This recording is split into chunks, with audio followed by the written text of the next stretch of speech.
পহেলগাঁও আবহে মোদি পুতিনের ফোনে কথা হয়েছে। জঙ্গি হামলার তীব্র নিন্দা জানিয়েছেন রুশ প্রেসিডেন্ট। ভারতের পাশে থাকার বার্তাও দিয়েছেন পুতিন।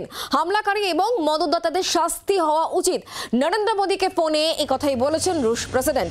এক্সে পোস্ট করেছেন বিদেশ সচিব রণধীর জয়সওয়াল। আমরা বিষয় নিয়ে আরো জানবো, কথা বলবো দিল্লির প্রতিনিধি রাজীব চক্রবর্তী এই মুহূর্তে আমাদের সঙ্গে রয়েছেন টেলিফোন লাইনে। রাজীব, এবার পুতিন ভারতের পাশে দাঁড়ালো এবং সন্ত্রাসবাদের বিরুদ্ধে ভারতের যে লড়াই, সেই লড়াই তাহলে আরো জোরদার হলো।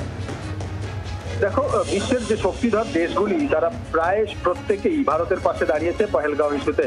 এবার রুশ প্রেসিডেন্ট ভ্লাদিমির পুতিন প্রধানমন্ত্রী নরেন্দ্র মোদীকে ফোন করে জম্মু কাশ্মীরের পহেলগামের হওয়া যে জঙ্গি হামলা তার তীব্র নিন্দা করেছেন এবং নিরীহ মানুষের মৃত্যুতে তার তিনি যে গভীর শোকাহত সেটি প্রকাশ করেছেন এবং সন্ত্রাসের বিরুদ্ধে লড়াইয়ে ভারতের পাশে থাকার বার্তাও কিন্তু দিয়েছেন রাশিয়ার প্রেসিডেন্ট।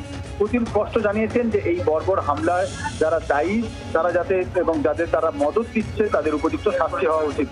দুই দেশের রাষ্ট্রপ্রধান ভারত এবং রাশিয়া বিশেষ কৌশলগত অংশীদারিত্ব এবং আরো শক্তিশালী করার জন্য কথা বলেছেন। প্রধানমন্ত্রী মোদী রাশিয়ার বিজয় দিবস উপলক্ষে ৮০ বছর পূর্তি উপলক্ষে প্রেসিডেন্ট পুতিনকে শুভেচ্ছা জানিয়েছেন।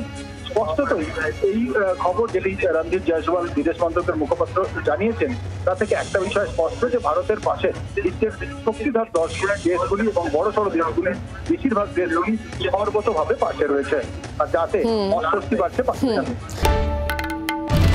বাংলার আওয়াজ, বাঙালির আবেগ, জি 24 ঘন্টা।